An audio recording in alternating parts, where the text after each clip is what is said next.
Admiral? Okay, thank you, Mark, and good afternoon. As Mark mentioned, we are well aware that this is your last brief of the day, and so we'll try to keep you excited here. It's great to have an opportunity to talk to you about the importance of the President's budget request. And as you know, MDA has an incredibly important mission. We develop and deploy missile defenses to protect the homeland, as well as to protect our deployed forces and allies all over the world from the threat of missile attack. I'm incredibly proud of that mission. It is a noble mission, and I'm incredibly proud of the men and women of MDA that make this possible.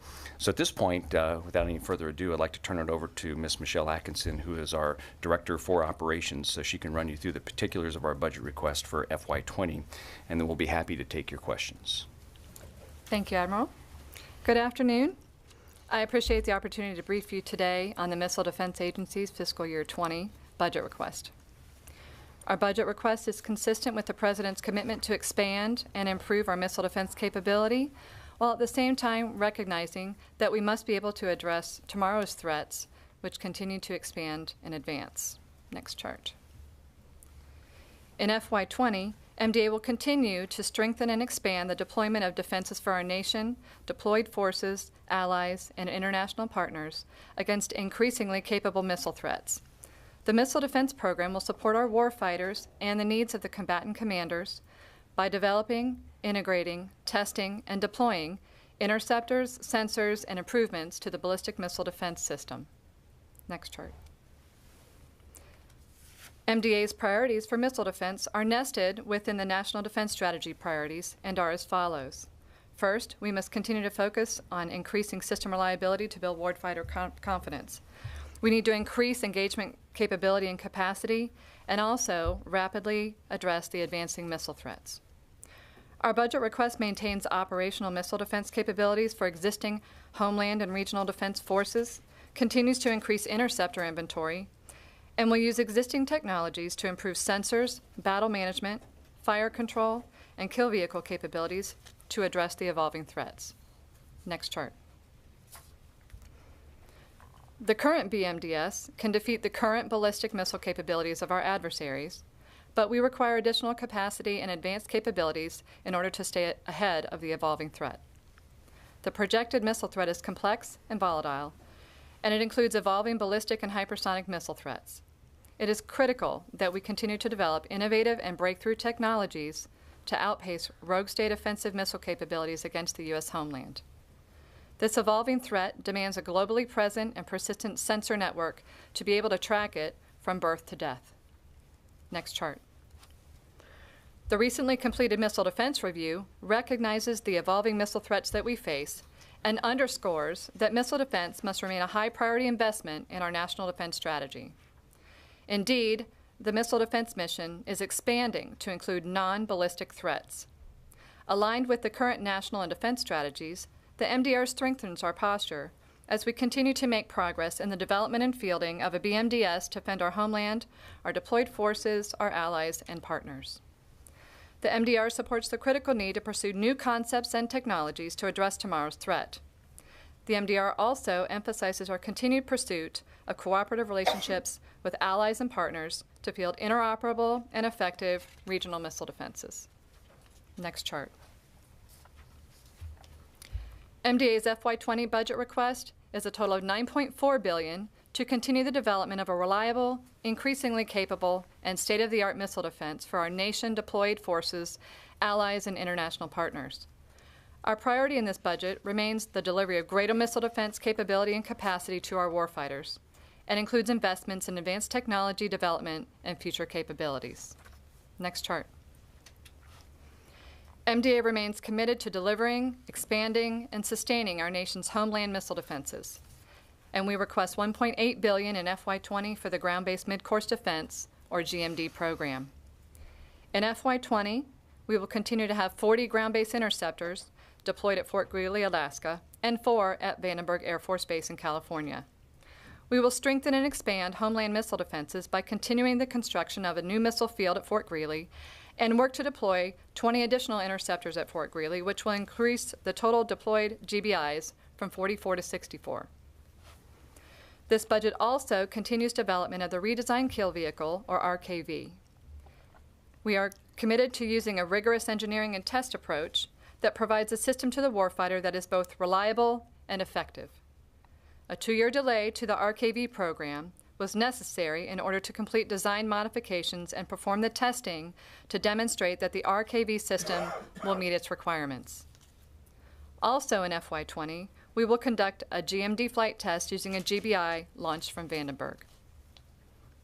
For the Long Range Discrimination Radar, or LRDR, we are requesting $136 million in FY20. This radar, which will be available in 2020, is a critical mid-course sensor that will improve BMDS target discrimination capability and support a more efficient use of our GBIs. We are requesting $128 million for the sea-based X-band radar, which provides precision mid-course tracking and discrimination to protect the homeland. As of now, SBX has been at sea for more than 500 days without a port visit. The FY20 program continues to provide extended SBX sea time to maintain this important contribution to Homeland Defense. Our budget also requests $20 million for the Cobra Dane radar to continue radar refurbishment and life extension in partnership with the U.S. Air Force. Our PB20 request also includes funding for 2 additional radars, which will help provide persistent discrimination, precision tracking, and hit assessment to support defense of the homeland against long-range missile threats. We are requesting $275 million to continue the Homeland Defense Radar Hawaii, which is scheduled to be available in 2023. We are also requesting $7 million for the Pacific Discriminating Radar to be available in the 2026 timeframe at a location to be determined. Next chart. Moving now to regional defenses. Our FY20 request for Aegis BMD is $1.7 billion, which includes sustaining the deployed Standard Missile 3 fleet and upgrading Aegis ships to add BMDS capability. We will procure 30 Aegis SM-3 Block 1B missiles for deployment on land at the Aegis ashore sites in Romania and Poland, and at sea on multi-mission Aegis BMD ships. This will bring the total number of SM-3 Block 1B missiles procured to 361 by the end of FY20. In FY20, we will also continue the multi-year procurement for the SM-3 Block 1B missile. We will procure 7 SM-3 Block 2A missiles for a total of 54 missiles procured through FY20. In FY20, we will also continue SM-3 Block 1B modernization and the SM-3 Block 2A software upgrade programs. We will also continue work with the U.S. Navy to integrate the SPY-6 Aegis Missile Defense Radar with the Aegis Weapons System. Our FY20 request for the Terminal High Altitude Area Defense, or THAAD program, is $854 million.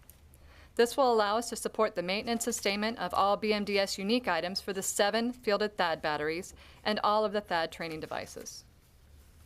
This budget also procures 37 THAAD interceptors in support of the U.S. Army, bringing the total to 568 by the end of FY20. Additionally, in FY20, we will continue THAAD software development and upgrades and integration of missile defense capabilities on the Korean Peninsula.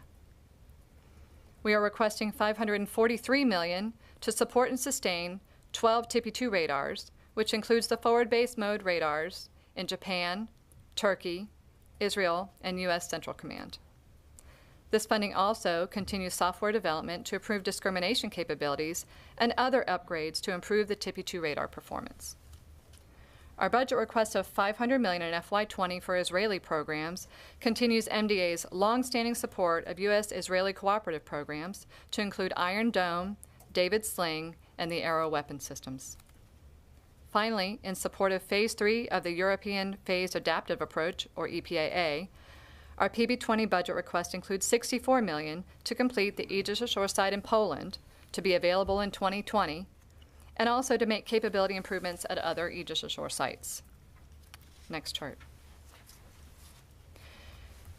MDA is developing advanced missile defense technologies for integration into the BMDS to defeat the rapidly evolving threats.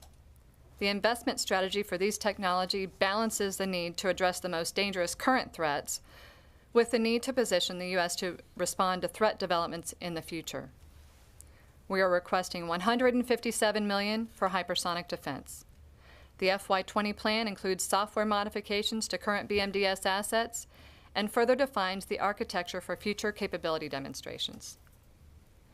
Our request for technology maturation initiatives is $304 million. This includes a new effort for the development of a neutral particle beam that will leverage past and current work on particle beams, related enabling technology, laser pointing, and laser stability to provide a component technology for a future system that will offer new kill options for the BMDS and will add another layer of protection for the homeland. This funding also provides laser scaling efforts to scale up power levels to support DoD-wide capability objectives. Our FY20 budget request also continues discrimination sensor technology development and supports advanced technology testing. We are requesting $63 million for MDA space efforts in FY20 to sustain the 2 space tracking and surveillance system satellites operating in low Earth orbit, and to continue development of the Space-Based Kill Assessment Sensor Network. We are requesting $14 million for the Multi-Object Kill Vehicle, or MOKV, to fund technology risk reduction efforts to establish a foundation for killing multiple lethal objects with a single interceptor. Next chart. We are requesting $564 million in FY20 for the Command and Control Battle Management Communications System, or C2BMC. We will continue to support current C2BMC capability in CENTCOM, EUCOM, INDOPACOM, and NORTHCOM, with upgrades that integrate the Aegis Engage on Remote and LRDR capabilities. We are requesting $554 million in FY20 to develop threat representative targets and $396 million to conduct BMDS flight and ground testing. Critical flight tests in FY20 include FTM-44, which is an Aegis BMD test against a long-range target, and FTO-03, which is an integrated THAAD, Aegis, and Patriot operational test against multiple targets. Next chart. In summary, the MDA FY20 budget request continues to focus on sustaining and increasing system reliability for BMDS elements such as THAAD, GMD, Aegis, TIPI-2, and Cobra Dane. It also focuses on increasing engagement capability with efforts such as the new LRDR radar in Alaska. And it also addresses the advanced threat with efforts such as the Hypersonic Defense Program. In FY20, MDA will continue to make progress in the development and deployment of a reliable, layered ballistic missile defense system to defend our homeland, our deployed forces, our allies, and partners from missile attacks of all ranges and in all phases of flight. The Admiral and I will now take a few questions.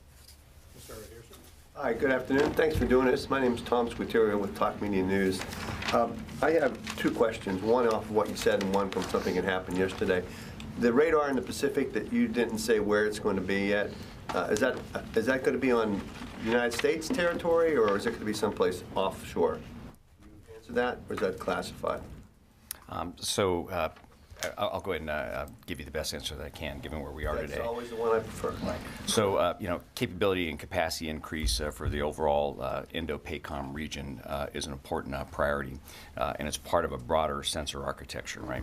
So, in coordination with the department and with the combatant commands, we're continuing to assess potential sites, and so I would say all the above. Okay. As we assess the threat and different sites, then we'll determine where it should be.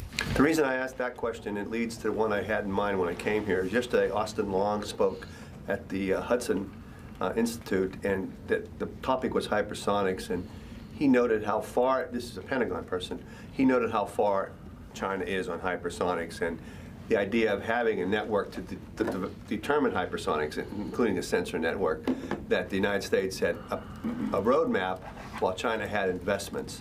How do you judge the time frame to when we'll have some type of sensor-based network that they spoke of yesterday to help fulfill the goal that Michelle had said just at her conclusion? Yeah, so I think it's a mix of investments and really understanding the projections of where the threat is and where it is going. So Ms. Atkinson mentioned Pardon me. That's okay. She lets me call her Michelle every now and then. So she talked about the initial investment on existing sensors today and how we can bring those together to handle those advanced threats. And that's kind of where you normally start, right? And then we move to radar technology and place those in specific places to give us as much of the track custody, as was mentioned earlier, from launch all the way to intercept point. We have been very consistent in the need to take sensors and go into space so that you have that global coverage, particularly for advanced threats that would overfly or underfly the field of view of a radar. So we're working with the department now to work through that architecture, make those investments, and be a part of a multi-mission sensor layer capability for the department. Thank you. Tony?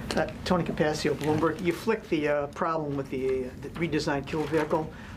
How serious are the technical problems, or is this more quality parts issues that Raytheon's having? Yeah, so I'll just, for those who may not be familiar with it, so the RKV is the redesigned kill vehicle.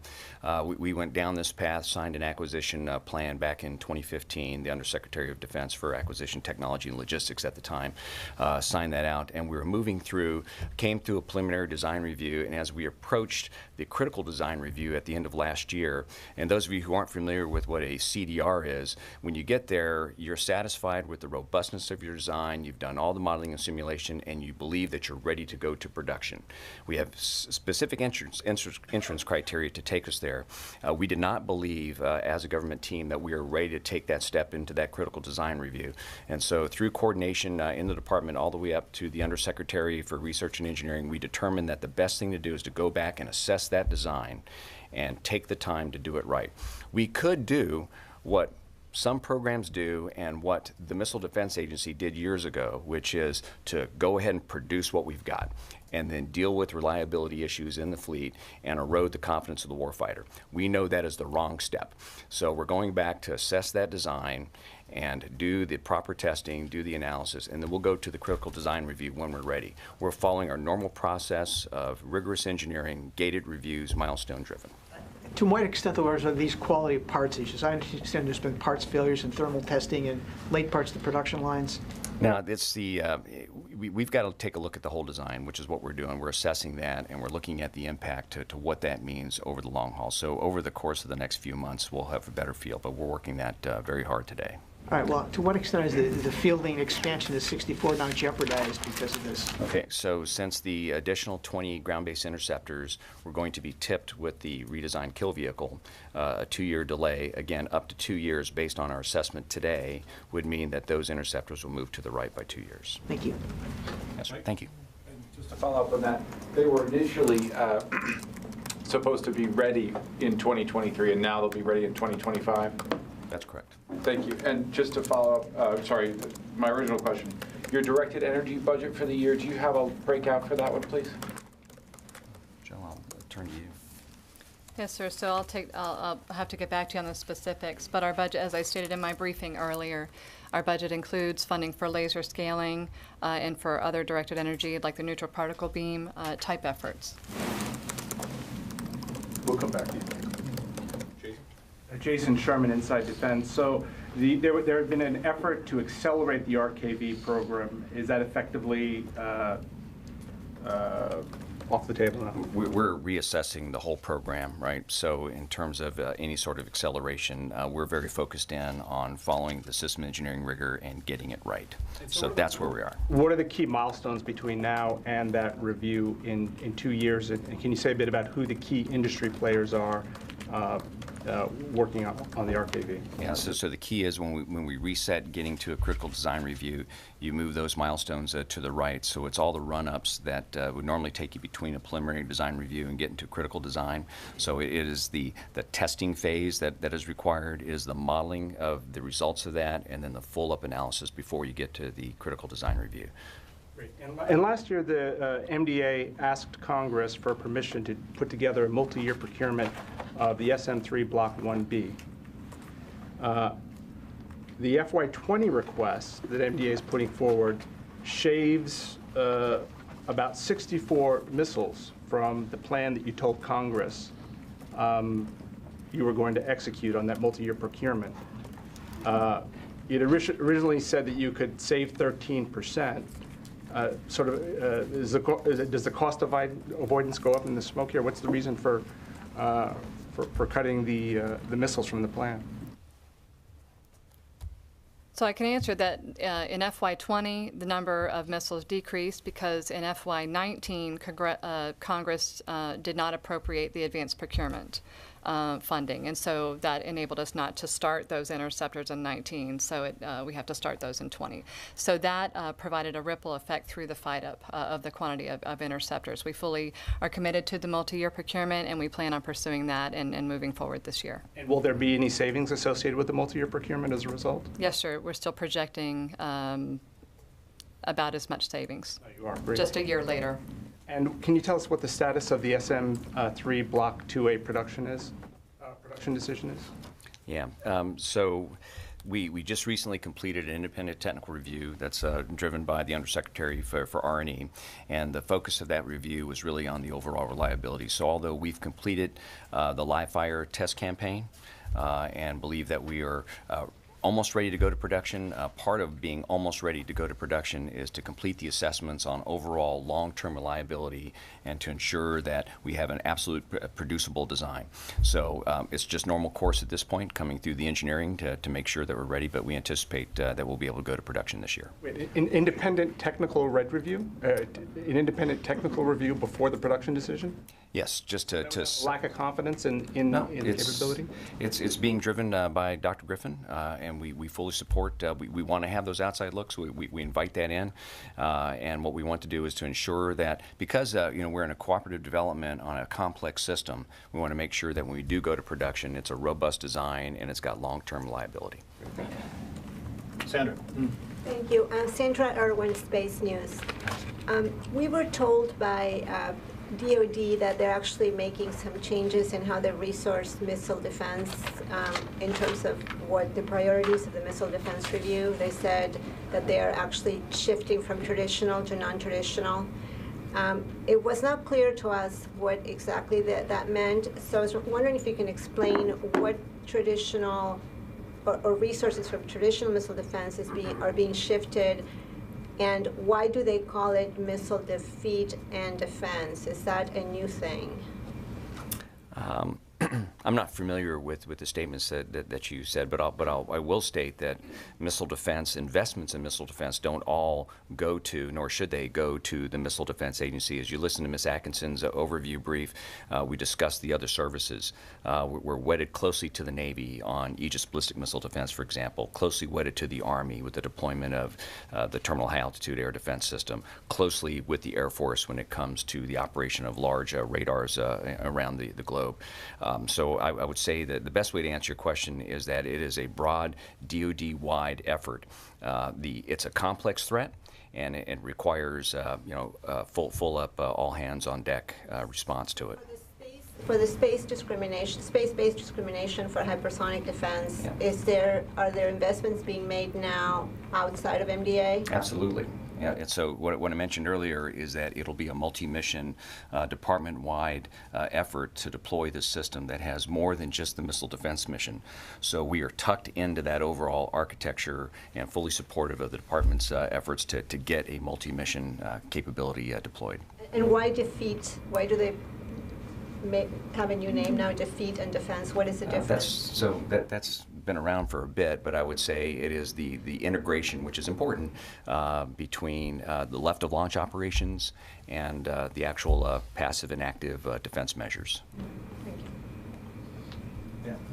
Hi, Jen Johnson with Defense News. You had mentioned a GMD flight test for FY20. And you said that you're using a GBI launch from Vandenberg. And I seem to recall back when the big GMD test in May 2017, Admiral Searing said at the time that there would be a plan to have a test of the GMD system in 2018 in the fall, like the early winter, that involved 2 interceptors. Are you walking back from testing with 2 interceptors at this point? And can you detail that GBI test that's scheduled for FY20? Sure. So I will tell you, I believe what you're talking about is the FTG-11, which is what we refer to as the salvo shot. And so we will be launching against an intercontinental ballistic missile range target, an ICBM, and we'll use a salvo of a newest version of GBI and an older version to characterize the interaction of those interceptors as they go after the ICBM, and that's scheduled for this year, actually. And so then what would the FY20 test be accomplishing? The FY20 test will be focused in on an upgrade to the booster. And so once we do that test in 2020, then we can marry it and evaluate the upgraded RKV downstream. Okay. All right. Thank you. Thanks. Can you elaborate a little bit on the neutral particle beam research? Is that because that's sort of a new-sounding thing. Is that something that you think you can actually test this year, and where do you test it? Yeah, so neutral particle beam, like any new technology, the focus will be on technology maturation and also feasibility for that kind of capability. And as you know, it traces back to the Strategic Defense Initiative. We think it's got a lot of promise for the missile defense mission, and so our focus in FY20 is to lay the foundation to get to an on-orbit demo, I think in FY23. And so we'll be doing the ground tests, doing a demonstration on the ground before we're ready to go to the on-orbit demo. And again, focus on maturing the technologies and a focus on feasibility. Okay. And that's something that's fundamentally different from the studies that are being done elsewhere on space-based intercept and the feasibility of those? It is separate and distinct. It is a technology effort that will point in that direction. Okay, thanks. Thanks. Dan Wasserby with James. You mentioned the space-based kill assessment. When were those sensors deployed and how many are there? And what does that technology have to prove or go through before it can be integrated into like the operational actual system? Okay, so we did leverage commercial lift, and that capability is deployed today. I'm not going to tell you the number that's there. But it is there, and they are operational now. What we haven't done yet is completed the integration with the ballistic missile defense. And so they've been operational through a couple of the last flight tests, and we're working very closely with Northcom and Stratcom to ensure as we bring it in for integration that the warfighters are satisfied with the interfaces and those sorts of things. But they're operational now and provides us the capability that we need to ensure that as we move with salvo doctrine or hit policy, those sorts of things, that we can actually detect that in space. When you say flight tests, you mean GBI tests or North Korean tests? We can leverage that capability on any live fire test. It doesn't matter what the system is. But you said you've used it already. Yes, and we're going to use it in the salvo test that was asked about earlier. Thanks. Sir. Steve Trumbull with Aviation Week. I was going to ask about the neutral particle beam, but is there anything in the budget for boost phase defense? I think the closest that we can get to in the MDA budget would be our efforts in the directed energy side of the house, where we are focused in on scaling that laser, those different types of lasers that we're working with the UARC and FFRDCs and with industry to mature the power levels and to get it to the space weight and power that's required for a missile defense mission. Michelle, am I leaving anything out? So that is the focus for boost phase. Still the idea to use an airborne application versus space application? There is an option there. There are investments being made on potential kinetic energy options from aircraft, yes. Yeah. In the back, please. Also from the Washington Post. I just wanted to ask a broad question. You know, the president was here earlier this year, and the defense secretary made a lot of comments, ambitious comments about the future of missile defense. And I think some people will therefore be slightly confused by why then the Missile Defense Agency's budget is declining. And is that because most of those investments are happening outside the Missile Defense Agency, or is there some other explanation for that? Can you just give us a sense of how that squares? Yeah, so I'll start with the Missile Defense Review was approved by the President of the United States. And so we are aligned to the Missile Defense Review. If you look at our budget, that's a significant investment in missile defenses. And as I mentioned before, there are investments being made elsewhere because it makes sense. And do you have an overall figure for missile defense, including Missile Defense Agency and other investments outside, and whether that's increased or decreased? Yeah, so first of all, I would like to mention also, just to add to the Admiral's remarks, that what you're seeing is actually in FY18 and FY19, MDA received significant increases for the missile defense and defeat, enhancement-related items, and other congressional plus-ups. And what you're seeing in 20 actually looks like a decrease, but it's really just the declining funding as we complete those efforts and those tails.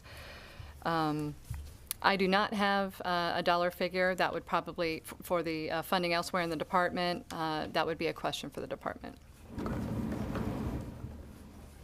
I just wanted to follow up on this question about the sensors that you were talking about that are already working in the system. When did they go online? And he specifically asked you about North Korean launches. Would that be able to detect those? Okay, so again, back to space-based kill assessment, leveraging commercial lift. I'm not going to talk about the numbers, but they were, yes, so they were deployed through last calendar year and put on station, and we're going through the final integration of those as a system now, and they will collect data and operate during FTG 11. So what I asked is, when would have been the first time they would have been able to detect something? So remember, there weren't any launches coming out of the Indo-PACOM arena from the countries I think you're mentioning during FY17, which is when we were deploying the system. Okay. Thank you. Jason. Great, thanks. I wonder if you could talk a little bit about the difference between what the space-based kill assessment is doing and what the agency is looking for from the space sensor layer, how those two overlap, or how they're similar, how they're different. Okay. So I'll use an Aegis model. If I could also just ask you to give us an update on space sensor layer, what's happening now, and and where's it going to go in 2020? Okay. So just to kind of simplify what can be a pretty complex story, right? So you have indications and warning, right? There's a set of capabilities that do that. So think of that as when you have a launch, right? So indications and warning. And normally you would hand that over to radars to get to a track so you can build a fire control solution, right? So indications and warning happen first, and so let's just say rather than passing to a radar to get that track, if this is some global advanced threat, well then now you would go to the space sensor layer, a department-wide capability that can not only do indications and warning, but also handle the tracking capability. And when you get to the back end and you start to intercept, let's just say it's a kinetic interceptor coming from the ground, then the space-based kill assessment would be that capability that determines whether or not you hit. And then you can make decisions on firing again. It affects your salvo policy. Okay.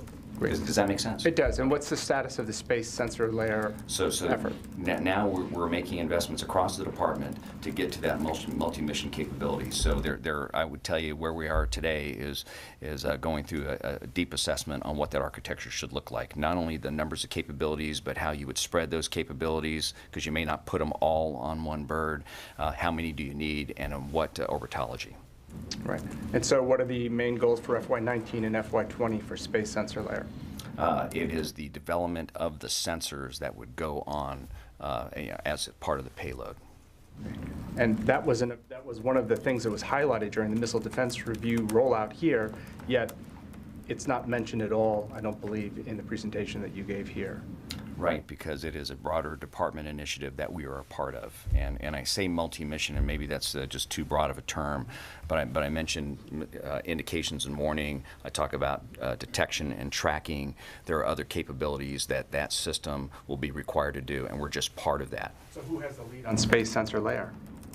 It's at the department level. OSD? It'll be, it's within the department. I'm just not prepared to talk about it today. Yes, sir. Gentleman in the back. Hi, I'm Yusuke Ota with NHK Japan Broadcasting Corporation. I have a question regarding the Homeland Defense Pacific Corridor. So do you already decide where you deploy it? And if not, when do you decide it? So I talked about it earlier. Maybe you weren't here, but the overall sensor architecture and the drive from our warfighters, particularly in the Indo-PACOM region, drives us as part of the architecture to need another sensor in the area. We are going through a site assessment today. We have made no decisions on the location, but the decision for it will be driven by the evolution of the threat. So as the threat becomes more complex, that will drive a decision, and that's a department level decision. If I can just follow up on that, is that going to be similar in capability to the LRDR? They're all, I would say that you tailor the sensor for the needs in the area. So LRDR, geographically where it's at, has a particular view. We are going to be defending Hawaii. We're going to increase our defense capability of Hawaii with the radar that we're placing in Hawaii. And we're still coming through that site selection process as well. And so as we think about where it might go in the Pacific and hone down on locations and sites, it'll be tailored both in size and the power requirements. Yes, ma'am. Probably our last question. Go ahead. Yeah, and Mark, can I just go back, just because just back to the space sensor layer, right? Because you asked who specifically is doing it. We're in very close collaboration with the Air Force, and we're tied very close to the efforts that are being executed by DARPA today. And that's probably the answer I should have given you earlier, but my mind was elsewhere. Okay, I'm sorry. Yeah, I'm just looking for an update on where you are with Aegis Ashore in Poland. It's my understanding it looks like you're delayed to FY20 for, was it operational capability, initial, full? Can you update us on what some of the issues were around that site, since it looks like it's about a 2-year delay? Yeah, the best way to summarize it is that we've had construction delays. In fact, Lieutenant General Greaves was just out there last week, in Poland, meeting with the team that is bringing it forward. I talked to him during his trip, and he talked about the amazing progress that was made since the last time he was there. So we're progressing along. We believe that we will complete that effort this year, and then we'll be able to install the combat system, which is on site now. We're phasing that work in now, and that we'll complete it in 20. Did you switch out construction companies, or what did you do to resolve the issues? I tell you, it's been a lot of hardcore, heavy leadership in partnership with the U.S. Army Corps of Engineers. And with the Combatant Command, UCOM, the local governments there, in the area, directly engaging with Poland and with senior leadership in those companies. So everyone is banded together. The commitment is there to get it done. And as you know, we had some tough weather last year, which contributed to the delays. But it's really been about just completing the construction so that we can move in with the weapon system, get that installed. So what specifically were the problems with the construction? It wasn't a quality issue. It was really just the speed of getting it done, not sticking to the schedule. Again, weather was part of it, expertise, number of people on site to get the work done. And so there's been a lot of senior leadership pressure all the way up to the Deputy Secretary of Defense helping us to bring this one through. Okay.